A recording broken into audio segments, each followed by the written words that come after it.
So we've got to talk a little bit about the writing process just in general. What I use for my script writing for producing is just a variety of categories. It will go from your initial idea. The concept itself can be pretty simple. It can be anything from, for one example, one of my idea categories is just a vampire who's a stand-up comedian. All right, well, then if we're doing that, that means probably doing a stand-up set. Well, then there we have our location. We've got to find a bar. We've got to find things like that. And then you start writing it. And how many scenes that you really need to end up writing. This is also the stage where I decide, is this going to be something I write, or is this going to be something that, as the executive producer showrunner of this series, is this going to be something that I ask someone else that might be a little more familiar with the genre to write and take a stab at? In the case of The Missing Dice, this is why I reached out to Shane and Gabe, because it felt like a more comedic premise, and we wanted it to have that group banter, so it would make the most sense to have a group of us write it.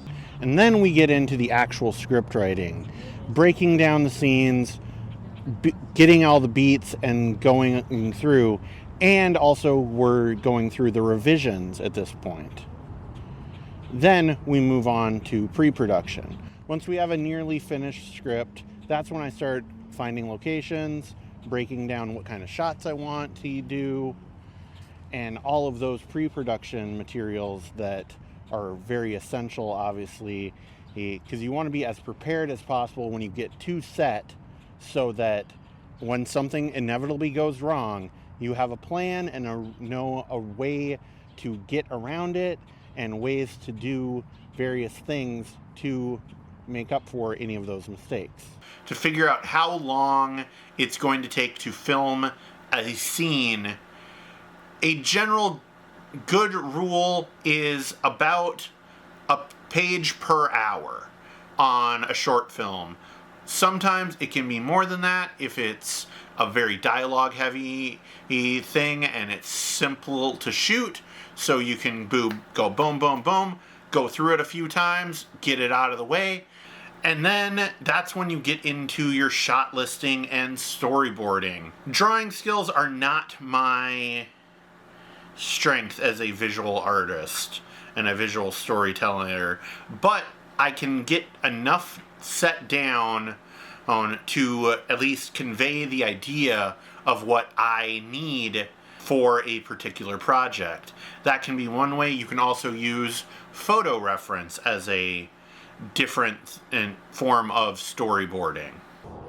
And sometimes when you're working on a concept, it's okay to kind of challenge yourself. This location in particular reminded me of a photo shoot I did with Cola Bear Cosplay.